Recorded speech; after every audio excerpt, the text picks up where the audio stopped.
بسم اللہ الرحمن الرحیم۔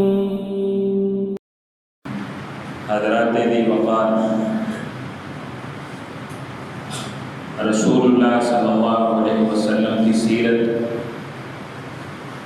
آپ علیہ السلام کی زندگی ہم سب کے لیے،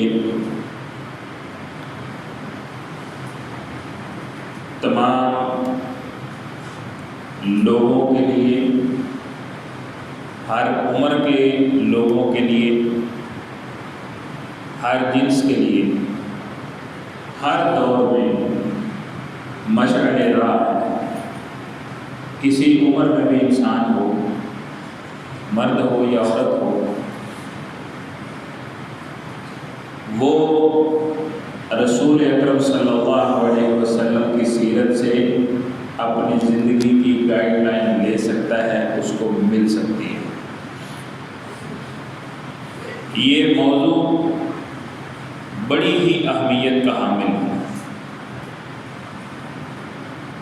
اور اس کی تفصیلات کو ڈسکس کرنے کا مقصد صرف اور صرف یہ ہے کہ ہم رسول اکرم صلی اللہ علیہ وسلم کو اپنا آئیڈیل نہ صرف مانیں بلکہ اس کے اوپر پریکٹیکلی عمل کر کے بھی ثابت کریں کہ ہم واقعی ان کے ماننے والے ہیں۔ قرآن مقدس نے یہ بات بڑی واضح کی ہے، لَقَدْ كَانَ لَكُمْ فِي رَسُولِ اللَّهِ أُسْوَةٌ حَسَنَةٌ، کہ تمہارے لیے اللہ کے رسول میں ہی اسوہ حسنہ ہے، بہترین سیمپل اور نمونہ آپ کو دیا ہے۔ آپ ان کی بتائی ہوئی تدبیروں کو، ان کے بتائے ہوئے اعمال کو اختیار کریں گے تو انشاءاللہ آپ کامیاب ٹھہریں گے۔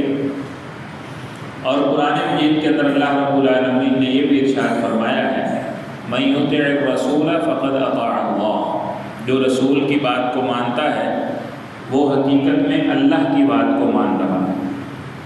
اور یہ بھی ہے، یا ایھا الذین آمنوا اطیعوا اللہ واطیعوا الرسول ولا تبطلوا اعمالکم، ایمان والو اللہ کی بات مانو، اللہ کے رسول کی بات مانو اور اپنے اعمال کو ضائع نہ کرو۔ تو اس سے پتہ چلتا ہے کہ اگر اعمال اپنی مرضی سے کی جائیں، اللہ اور اس کے رسول کی بات نہ مانی جائے تو اعمال ضائع ہو جاتے ہیں، ان کا کوئی فائدہ ہوتا نہیں ہے۔ رسول اللہ صلی اللہ علیہ وسلم انتہائی ماہر طبیب تھے۔ آپ دنیا میں دیکھتے ہیں کہ ایک ہی مرض میں مبتلا بعض لوگ ڈاکٹر کے پاس جاتے ہیں، یعنی مثال کے طور پہ 5 آدمی ڈاکٹر کے پاس گئے ہیں اور 5 کو ہی بخار ہے، تو ڈاکٹر اپنے علم کی روشنی میں مریض کی علامات کو دیکھتے ہوئے یہ طے کرتا ہے کہ اس نے کس مریض کو کون سی دوائی دینی ہے۔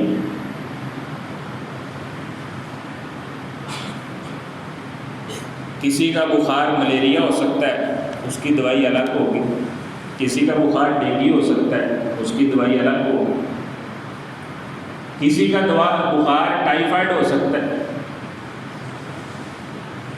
کسی کو موسمی بخار ہو سکتا ہے۔ تو یہ ڈاکٹر طے کرتا ہے کہ اس کی علامات کیا ہیں، علامات کس طرف اشارہ دے رہی ہیں اور مجھے اسے کیا میڈیسن دینی چاہیے۔ اور میڈیسن بندہ ڈاکٹر سے لے کے گھر میں آ کے بڑی صاف ستھری ایک خوبصورت الماری ہو، اس کے اندر ایک بڑا پیارا سا چھوٹا سا دراز بنایا گیا ہو، بندہ اس دراز کو لاک لگا کے اس کو لاک کھولے، دوائی اس کے اندر رکھ کے اس کو لاک واپس لگا دے، ٹھیک ہو جائے گا؟ نہیں ہوگا۔ آپ بھی کہہ رہے ہیں نہیں ہوگا، میں نے تو آپ کے کہنے کے بعد کہا ہے، میں نے آپ سے پوچھا ہے، آپ نے کہا نہیں ٹھیک ہوگا۔ اس کا مطلب یہ ہے کہ اسے ٹھیک ہونے کے لیے شفا تو اللہ نے دینی ہے، لیکن وہ دوائی ذریعہ بنے گی، وہ دوائی اسباب میں سے ایک سبب ہے، اور شریعت نے ہمیں حکم دیا ہے کہ آپ نے اسباب کو اختیار کرنا ہے، اسباب اپنانے ہیں، ذرائع پہ عمل کرنا ہے، ان کو اٹھانا ہے، لینا ہے، اپرچونٹیز کو آپ نے کیچ کرنا ہے۔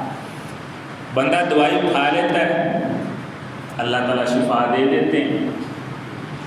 سیم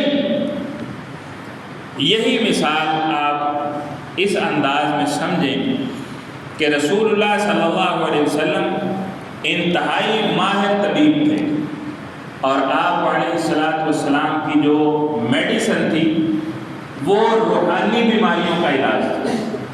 انسان کی جس طرح جسم بیمار ہوتا ہے نا، روح بھی بیمار ہو جاتی ہے، اور جب انسان کی روح بیمار ہوتی ہے نا، وہ نماز پڑھتا ہے، اس کو نماز کا مزہ نہیں آتا، وہ سوچتا ہے کہ یار مجھے مزہ نہیں آ رہا، پتہ نہیں کیوں نہیں آ رہا، اس کی روح مریض ہے۔ وہ خیر کا کوئی کام کرتا ہے، وہ نیکی کرتا ہے، اس کو لطف نہیں آتا۔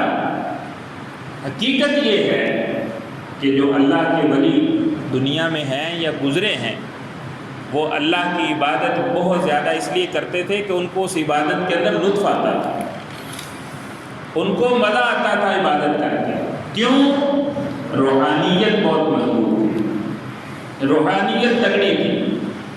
تو نبی صلی اللہ علیہ وسلم کے جو علاج ہیں وہ ہماری روحانی بیماریوں کے علاج ہیں، اور اگر ہم اس علاج کو لیں گے، اور یہ جو ہمارا دل ہے اور دماغ ہے، یہ ایک بڑا ہی خوبصورت چھوٹا سا لاک والا دراز ہے، اس کا لاک یہ زبان ہے۔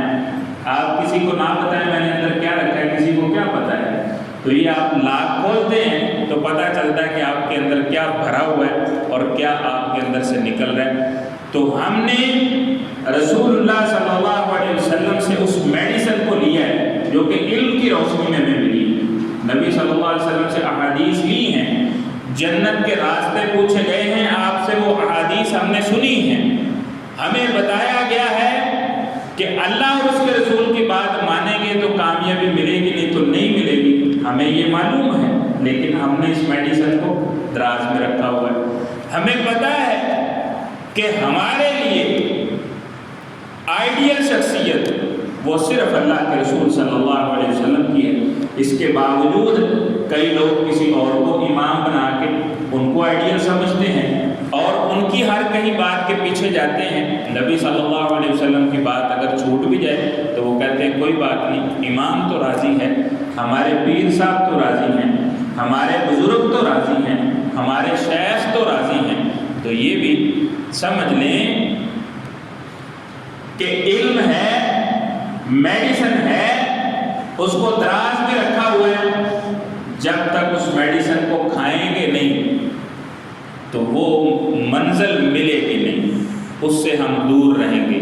جب تک میڈیسن دراز میں رہے گی اس سے شفا نہیں ملے گی، میڈیسن کھانی پڑے گی، میڈیسن کو اپنے جسم میں اتارنا پڑے گا۔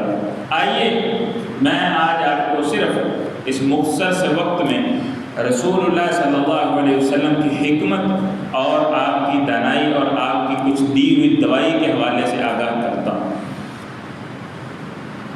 جس طرح میں نے عرض کی ہے کہ ایک جسمانی بیماریوں کا ڈاکٹر ہر بندے کو اس کی علامات کے حساب سے دوائی دیتا ہے، اسی طرح روحانی بیماریوں کا ڈاکٹر وہ دنیا میں انبیاء آئے ہیں اور انبیاء کے بعد علماء ہیں، ان کے پاس جو دوائی ہے وہ بڑی مہنگی ہے، وہ بڑی قیمتی ہے، وہ بڑی نفیس ہے، وہ بڑی شاندار ہے، اور وہ دوائی اتنی اعلیٰ ہے کہ جو بندہ اس میڈیسن کو استعمال کر لیتا ہے نا، اس کو ابدی زندگی کا سکون نصیب ہو جاتا ہے۔ وہ ہمیشہ کی جو زندگی ہے نا وہ اپنی خوبصورت کر لیتا ہے، پکی کر لیتا ہے، مضبوط ہو جاتا ہے، اس کا معاملہ اللہ کی رضا کو حاصل کر لیتا ہے، اللہ کی خوشنودی تک وہ پہنچ جاتا ہے۔ یہ میڈیسن اتنی کارگر ہے۔ نبی صلی اللہ علیہ وسلم کے پاس ایک ہی طرح کا سوال بعض دفعہ ہوتا تھا، ایک ہی راہ پوچھی جاتی تھی، ایک ہی منزل کا تعین کروایا جاتا تھا، لیکن نبی صلی اللہ علیہ وسلم ان سب کو ان کے مزاج کے اعتبار سے الگ الگ دوائی دیتے تھے۔ منزل سب کی ایک ہے، دوائی سب کو الگ الگ دی ہے۔ کیوں؟ آپ علیہ الصلوۃ والسلام اس کی علامات سے سمجھ رہے ہوتے تھے کہ اس بندے کو کون سی میڈیسن کی ضرورت ہے، اس بندے کو کس میڈیسن سے شفا ملے گی، اس بندے کے لیے بہترین کیا ہے۔ اور آج علماء بھی اسی طرح علامات دیکھتے ہیں اور پھر لوگوں کے راہ کا تعین کرتے ہیں۔ اللہ رب العالمین ہمیں علماء سے استفادہ کرنے کی توفیق عطا فرمائے۔ اور یہ کوئی اپنے پلے سے نہیں، جس طرح ڈاکٹری کتابیں پڑھ کے میڈیکل کی کتابیں پڑھ کے لوگوں کو بتانے کے قابل ہوتا ہے، اسی طرح علماء بھی قرآن اور رسول اللہ صلی اللہ علیہ وسلم کے فرامین کو پڑھتا ہے، اس مزاج کو سمجھتا ہے، اس علم کو حاصل کرتا ہے، تو پھر وہ اس قابل ہوتا ہے کہ وہ لوگوں کو گائیڈ کر سکے، ان کی رہنمائی کر سکے، ان کا پیشوا بن سکے اور ان کو راہ دکھانے والا راہبر بن سکے۔ آپ علیہ الصلوۃ والسلام سے ایک بندہ پوچھتا ہے، اللہ کے رسول مجھے جنت میں جانا ہے اور آپ کے ساتھ رہنا ہے، مجھے جنت میں جانا ہے، آپ کے ساتھ رہنا ہے۔ آپ علیہ الصلوۃ والسلام نے اسے ارشاد فرمایا، فَاعِنِّي عَلَىٰ نَفْسِكَ بِكَثْرَةِ السُّجُودِ، اگر تم ایسا چاہتے ہو تو سجدے بہت زیادہ کیا کرو، سجدے بہت زیادہ کیا کرو، یعنی نوافل بہت زیادہ پڑھو۔ اب یہ مزاج ہوتا ہے، بعض لوگوں کو نفلی نماز پڑھنا، فرضی تو وہ پڑھتے ہیں الحمدللہ، نفلی نماز پڑھنا بڑے پسند ہوتا ہے، ان کو جب بھی موقع ملے نا وہ بہانہ ڈھونڈتے ہیں۔ ویسے وضو کریں گے، وضو کے 2 نفل پڑھ لیں گے، مسجد میں آئیں گے تو تحیت المسجد پڑھ لیں گے، نماز کی اگلی پچھلی سنتے وہ پورے اہتمام کے ساتھ پڑھتے ہیں۔ ان کا دل چاہتا ہے کہ وہ زیادہ سے زیادہ نوافل پڑھیں، ان کا دل چاہتا ہے کہ وہ زیادہ سے زیادہ سجدے کریں۔ اب جس مزاج کو، جس بندے کا یہ مزاج ہو، اسے نبی صلی اللہ علیہ وسلم نے دوائی دے دی ہے کہ بھائی کثرت سے سجدے کرتے رہو، تم اپنی منزل کو پالو گے۔ ایک شخص اسی طرح سوال کرتا ہے اللہ کے رسول صلی اللہ علیہ وسلم سے، آپ نے اس مریض کو ارشاد فرمایا علیک بالصوم فإنہ لا عدل لہ، تم روزے رکھا کرو، روزوں جیسا کوئی عمل نہیں ہے، روزوں جیسا کوئی عمل نہیں ہے، روزے رکھا کرو۔ نفلی روزہ بندہ ایک دن رکھے نا، اللہ کی رضا کی تلاش میں، اللہ کے چہرے کی خوشنودی کے لیے، نبی صلی اللہ علیہ وسلم نے فرمایا اس بندے کو جہنم کی آگ سے 70 سال کی مسافت دور کر دیا جاتا ہے۔ جتنا وہ 70 سال میں ٹریول کر سکتا ہے نا، اتنا اس بندے کو اٹھا کے جہنم سے دور کر دیا جاتا ہے۔ اب جس بندے کا ایک روزہ اس کو جہنم سے اتنا دور کر دے، تو جو کثرت سے رکھتا ہو، آپ خود ہی اندازہ لگا لیں، اللہ جہنم کی آگ اسے ٹچ بھی نہیں کرنے دے گا، تو پھر وہ کہاں جائے گا؟ وہ جنت میں چلا جائے۔ تو نبی صلی اللہ علیہ وسلم نے اس بندے کو، بعض لوگ ہوتے ہیں روزہ ان کی طبیعت کو بھاتا ہے، آج کل تو ویسے روزوں کا سیزن آ رہا ہے، سردی کا موسم بہترین ہے نفلی روزے رکھنے کے لیے، پیاس نہیں لگتی سارا دن بالکل چھوٹے ہو جاتے ہیں، تو روزے رکھنا آسان ہو جاتا ہے گرمیوں کی بنسبت۔ اسی طرح نبی صلی اللہ علیہ وسلم کے پاس ایک شخص نے جنت کی راہ پوچھی، تو آپ علیہ الصلوۃ والسلام نے فرمایا لا یزال لسانک رطبا من ذکر اللہ، تیری زبان ہر وقت اللہ کے ذکر سے تر رہنی چاہیے۔ کتنے لوگ ہیں نفلی نماز نہیں پڑھتے، ان کا دل نہیں چاہتا زیادہ نماز پڑھنے کو، وہ فرضی پڑھ لیتے ہیں، سنتے پڑھ لیتے ہیں، بس ٹھیک ہے، روزے نہیں ان سے رکھے جاتے ہیں، ان کا دل نہیں چاہتا، لیکن وہ یہ آسان ہے، بغیر وضو کے آپ یہ عبادت کر سکتے ہیں، بغیر قبلہ رخ ہوئے آپ یہ عبادت کر سکتے ہیں، چلتے پھرتے آپ یہ عبادت کر سکتے ہیں، لیٹے ہوئے بیٹھے ہوئے عبادت کر سکتے ہیں۔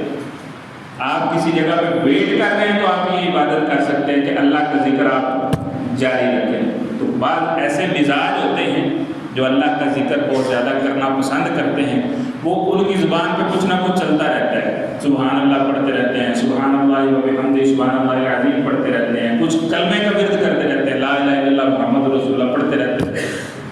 تو جس بندے کا مزاج یہ ہے، اس کے لیے راہ یہ ہے کہ منزل پہ جانا چاہتے ہو تو تمہاری زبان اللہ کے ذکر سے تر رہنی چاہیے۔ ایک شخص سوال کرتا ہے، یہی سوال ہے کہ جنت کی راہ چاہیے، کیسے منزل تک پہنچوں گا؟ صراط مستقیم کیا ہے؟ منزل ہے؟ نہیں، صراط مستقیم راستہ ہے، منزل جنت ہے، منزل اللہ کی خوشنودی ہے، منزل اللہ کو راضی کرنا ہے۔ تو صراط مستقیم اس منزل پہ بندے کو لے کے جاتا ہے جہاں پہنچنا ہے۔ یہ منزل نہیں ہے، اس کو منزل سمجھ کے اس کے اوپر بیٹھ جانا۔ کتنے لوگ ہیں وہ سمجھتے ہیں ہمارا عقیدہ ٹھیک ہے، بس ٹھیک ہے، ہمیں عمل کرنے کی ضرورت نہیں۔ انتہائی بد عمل، جھوٹے، فراڈیے، مکار، وہ سمجھتے ہیں ہمارا عقیدہ ٹھیک ہے۔ یہ وہ شخص ہے جس نے راستے کو اپنی منزل بنا لیا۔ راستے منزل نہیں ہوتے، راستے صرف منزلوں تک پہنچاتے ہیں۔ اگر آپ کو راستہ صحیح مل گیا ہے تو منزل کی طرف دوڑنا پڑے گا، بھاگنا پڑے گا، اور یہ عمل کے ذریعے ہو سکتا ہے اور اس کا کوئی راستہ نہیں ہے۔ لہذا ایک شخص پوچھتا ہے، آپ نے فرمایا کف علیک ھذا، زبان کی طرف اشارہ فرما کے فرمایا کف علیک ھذا، اپنی زبان کو کنٹرول میں رکھو اگر جنت میں جانا چاہتے ہو۔ اس کے باقی معاملات ٹھیک تھے، زبان کا تیز ہوگا، آپ نے فرمایا زبان کو کنٹرول رکھو۔ جو بندہ اپنی زبان کو کنٹرول نہیں رکھتا، بڑے سارے معاملات اس کے خراب ہو جاتے ہیں۔ اس لیے رسول اکرم صلی اللہ علیہ وسلم نے اس بندے کو فرمایا اپنی زبان کو کنٹرول میں رکھو، زبان کو کنٹرول میں رکھو گے تو جنت کی راہ پا لو گے، تمہاری منزل تمہارے لیے آسان ہو جائے گی۔ تو یہ ہیں چند ایک چیزیں، آئندہ جمعہ میں مزید انشاءاللہ اسی حوالے سے کہ جنت کی راہ نبی صلی اللہ علیہ وسلم سے پوچھتے ہیں، آپ علیہ السلام سے اپنی منزل کا تعین کرواتے ہیں، آپ نے ہر ایک کے مزاج سے اس کو الگ الگ دوائی دی ہے۔ جو شخص ان میں سے جس مزاج کا حامل ہے، روزے رکھنا پسند ہے تو کثرت سے روزے رکھتا رہے، باقی فرائض تو پورے کرنے ہی کرنے ہیں، نوافل ساتھ روزے رکھتا رہے۔ جس بندے کو ذکر اذکار پسند ہے وہ ذکر زیادہ کرے، جس بندے کو نوافل پسند ہے وہ سجدے زیادہ کرے، وہ نفل زیادہ پڑھے۔ جس بندے کی زبان اس کے کنٹرول میں نہیں ہے وہ اپنی زبان کو کنٹرول میں کرے۔ بڑی ساری دنیا اپنی زبان ان کنٹرول ہونے کی وجہ سے جہنم کے اندر منہ کے بل پھینک دی جائے گی، گرا دی جائے گی۔ لہذا رسول اللہ صلی اللہ علیہ وسلم کی سیرت، آپ علیہ السلام کی حکمت، دانائی، آپ علیہ السلام کی دی ہوئی دوائی ہر مزاج کے لیے ہے، ہر شخص کے لیے ہے، ہر شخص کی منزل کا تعین کرنے کے لیے ہے۔ ہم نے دیکھنا یہ ہے کہ ہمیں ان میں سے کون سی میڈیسن سوٹ کرتی ہے۔ جو ہمیں میڈیسن سوٹ کرتی ہے ہم اس میڈیسن کو لیں گے، دراز میں رکھنے سے یہ شفا نہیں ملے گی، یہ میڈیسن کھانی پڑے گی، عمل کرنا پڑے گا، اس منزل کی طرف دوڑنا پڑے گا اور مقابلہ کرنا پڑے گا، کیونکہ اس منزل کی طرف دوڑنے والے بڑے بڑے جگادری ہیں، بڑے بڑے لوگ ہیں جو اس منزل کی طرف بھاگ رہے ہیں۔ ہمیں ان کو بیٹ کرنا ہے، ہمیں ان سے آگے نکلنا ہے۔ ہمارے اندر یہ جستجو ہو کہ ہم نے ان سے آگے نکلنا ہے، پھر ہی دوڑ پائیں گے۔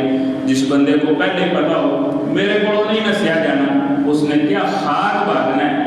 اس لیے منزل کا تعین ہو گیا ہے، صراط مستقیم مل گیا ہے، تو پھر اپنی منزل کی طرف دوڑنا شروع کر دیں۔ یہی ایفرٹ اللہ رب العالمین کے ہاں دیکھی جائے گی کہ یہ منزل کی طرف بھاگا کتنا ہے اور کیسے بھاگا ہے۔ اللہ رب العالمین ہمیں سیرت النبی سمجھنے کی، اس پہ عمل کرنے کی توفیق عطا فرمائے۔ وما توفیقی الا باللہ علیہ توکلت۔